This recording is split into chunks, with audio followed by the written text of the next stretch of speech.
Start. तर आपल्याला पुंसूर आणि सीमंतोनयन संस्कारासाठी घरातील काही साहित्याची यादी मिळाली असेल। त्यामध्ये सर्वप्रथम आता आपल्याला हे 2 चौरंग लागणार आहेत। आपल्याला हे 2 चौरंग इथे घेतलेले आहेत। एक गणपती पुण्य वाचनासाठी आणि एक कुलदेवतेच्या पूजनासाठी आपल्याला लागणार आहे। त्यानंतर गहू किंवा तांदूळ तुमच्याकडे जे असेल ते आपल्याला साधारणतः 2 किलो गहू लागणार किंवा तांदूळ लागणार, तुमच्याकडे जे धान्य असेल ते घ्या। नंतर घरातील कलश दोघेही अर्ध्याच्या वर पाण्याने भरून घ्या, पूर्ण भरू नका, कारण नारळ ठेवलं की ते पाणी बाहेर येतं, त्याच्यामुळे अर्धा तो कलश आपल्याला इथे भरायचा आहे। त्यानंतर आपल्या घरात देवपूजेचं जे ताम्हण असेल ते ताम्हण इथे देवाच्या स्नानासाठी आपल्याला लागणार आहे। त्यानंतर तुमच्याकडे अशी फुलपात्र पळी असेल तर पळी घ्या, नसेल तर चमचा घ्या, नसेल तर काही पुढे शोधाशोध करू नका, घरातील साहित्य वापरलं तरी चालेल। त्यानंतर 1 वाटी आपल्याला पंचामृत करायचं आहे। याच्यात दूध, दही, साखर घालून घ्यायचं आहे। नंतर हवनाला आपण इथे तूप सांगितलेलं असेल तुम्हाला, एक छोटंसं पाव किलो तूप, त्यातलं 2 थेंब तूप याच्यात घालून घ्या। नंतर जो आपण बॉक्स मध्ये जे मधाची बाटली निघालेली आहे तर ते मधाच्या बाटलीतलं जे मध आहे ते मध आपण इथे याच्यात टाकून घ्यायचं आहे, म्हणजे हे पंचामृत पूर्ण होतं, दूध, दही, मध आणि साखर आणि तूप। त्यानंतर आपल्याला इथे 3 नारळ लागणार आहेत। 3 नारळ आणून घेतले असेल आपण, हे 3 नारळ ठेवायचे आहेत जवळ। त्यानंतर घरातील एक नवीन साडी आपल्या देवीला अर्पण करायला आणि ती साडी आपल्याला नेसायची आहे।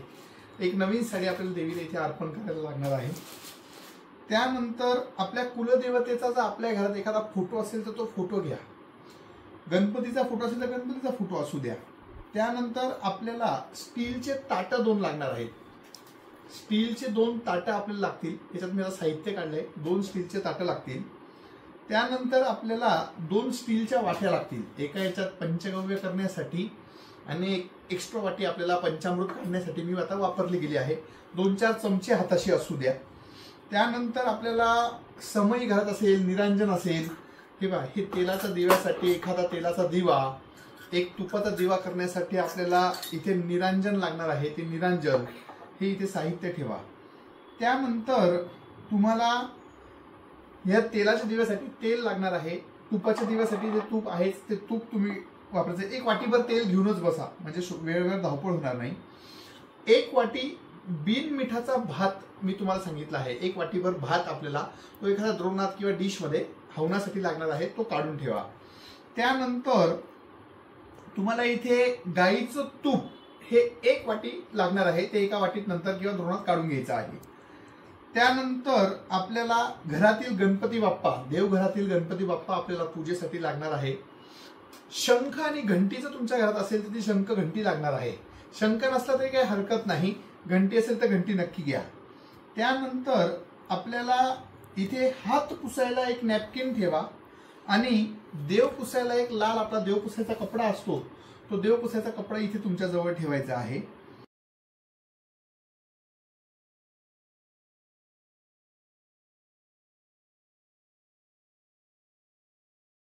तर बाजारातील साहित्यापैकी सर्वात प्रथम फुलं आपल्याला लागणार आहेत, कमीत कमी 1 किलो, वेगवेगळ्या प्रकारची 50 फुलं आपल्याला इथे लागणार आहेत।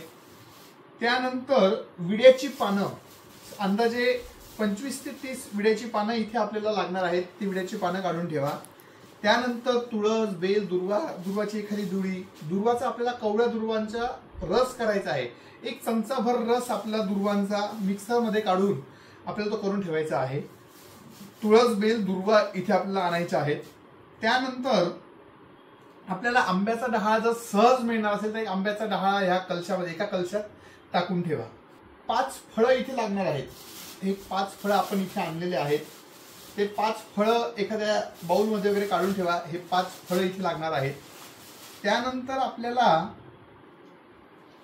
उंबराचे जे फळ आहेत, औदुंबराच्या झाडाचे अर्धपक्व, म्हणजे ते अजून परिपूर्ण पिकलेले नाहीत असे अर्धपक्व जे फळं आहेत त्याची जुडी किंवा त्याचा घड आणि एका फळाची माळ करायची आहे, आपल्या दोऱ्यात विणून ठेवायची आहे, ती पण इथे वाडग्यामध्ये इथे ठेवायची आहे। धन्यवाद।